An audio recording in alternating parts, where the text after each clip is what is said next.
Karen, why don't we start off with you? I'd like you to kick us off. Can you tell us and our audience why customer feedback is so important and how businesses are using feedback to make real changes in their organizations? Yeah, absolutely. I'm really happy to be here. Thank you all for attending. So ultimately, customers really can offer a lot of great insights. For example, they are really the first ones who are actively using new features, who are testing out, let's say, new releases and so forth. And so they can give real time feedback to the product owner, to the product manager, as to how they like it, how they don't like it. So I really believe that and we at AppFollow really believe that they're our best allies when it comes to one, giving negative feedback. Negative feedback is actually really, really important because you can actually identify bugs and areas of improvement that way. And also, when you get positive feedback, it's just reinforcing some, let's say a feature release that, ultimately was the client's idea or something that, let's say, the product team had an insight about and just wanted to test it out. So that's why we really believe that insights, specifically customer insights, are just so important because they are really in the front lines and they can actually engage with you in a very different way. Dina, do you have anything you'd like to add to that? Yeah, I would like to thank you. I would like to add that app reviews is really the fastest way to get feedback, and everybody know how to leave a store review. Nobody has to look for an email, and they are always full of users' ideas or suggestions or some negative feedback that makes a person dislike or like a review, but they are not that bothered, to contact the company via help desk. And also I noticed that a lot of positive feedback is left in the stores and not in tickets, not using the help desk. And actually it's really good for inspiration, because many times people work, oh, I absolutely love this and that, and it would be absolutely perfect if you added this. So I think it's really important to also look there. We have like this file which is called ideas, and we just put ideas there and people's votes there. And when there are a lot of votes, we would kind of nudge people. So yeah, it's just a great way. Reviews, they're just a great way to see the way users see your app by not doing really anything. That's great. All right, Karen, I'm going to ask you the same question. And specifically, can you talk a little bit about your KPIs and how knowing those can really help measure that impact of feedback? Yeah, absolutely. So something that we use at AppFollow, well, that a lot of our clients use is in terms of KPIs, and something that Dina has alluded to and mentioned here, which has been this idea of sentiment, right? So whenever you get, let's say, a lot of like negative versus positive reviews, there is a percentage that the app will get, right? And so what it's measuring is sort of this distinction between like, all right, how many negative reviews are you getting versus positive, and how many of those are neutral?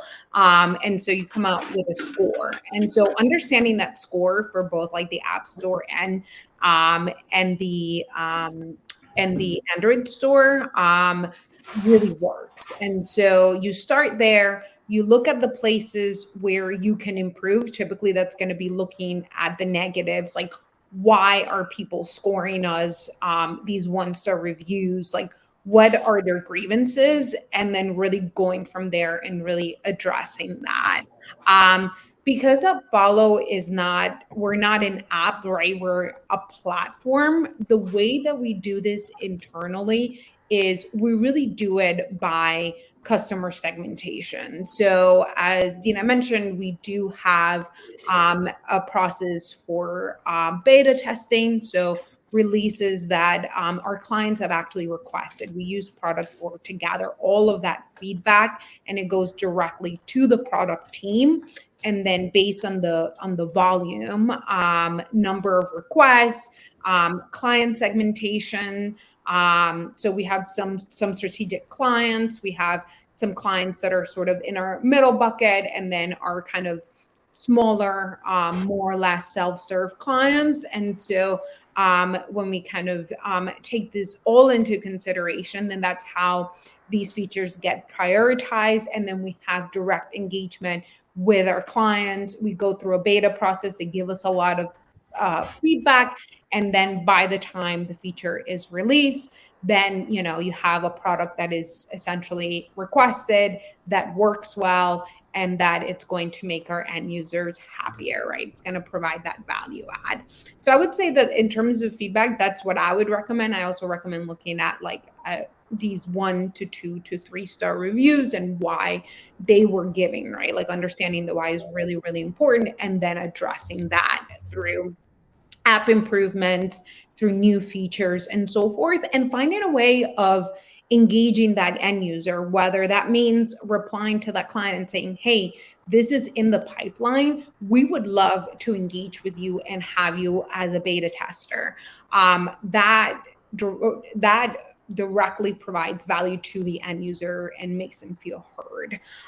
So that's how I would recommend using the KPIs, if you will, as it relates to feedback. That's great. Roby, I want to give you a couple seconds here. Can you share with us some additional techniques for tracking revenue linked to feedback-driven changes and kind of build on what David talked about?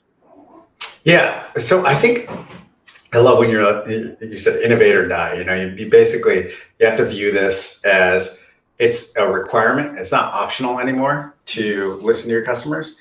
And so like the core KPIs for your business are the core KPIs that you tie feedback to, in my mind. And the customers we see who are most successful say, hey, here's retention. Overall, we're all on the same team trying to improve retention. And when we think about product initiatives, when we think about the product team shipping things this year, maybe 3 things this year that we're going to ship actually are supposed to move the needle on retention. Well, we're going to collect feedback around these product initiatives with that goal. We're all aligned. And so you track the feedback that comes in that's positive about the features that you're putting out in front of customers, tied to customer level, customer frequency. So one of the things that is a really important technique is bringing your data to us as a feedback platform, and then making sure you're partnering with a feedback platform like us to pull it out. A lot of our customers attach a customer ID, something that allows them to know who the customer is. And then they pull our data out via our APIs, or they download it via our CSV experts, and they get that feedback aligned with customer ID. So that technique allows you to track actually at the customer level and then cohort it up to say, people who are giving us this kind of feedback, their behavior is changing in this way. When you do that, you're really driving the business forward in 2 meaningful ways. One is you're continuing to upgrade your digital data collection and analysis properties. 2 is you're making sure that the business is actually attributing feedback to the right segments of customers to tell you where you're going. Like, before you do this, when you're in hobby mode, there's a lot of gut feel, right? Those are the kinds of conversations where you have executives sitting in a meeting for 2 hours, all hypothesizing on what's going on and why retention's down, and nobody has brought any data. And when you mature, you start to say, this segment of customers is blatantly saying this is a problem for them. What are we doing about that? Because that's a very important segment to us, right? That conversation is much more rich and fundamentally more satisfying.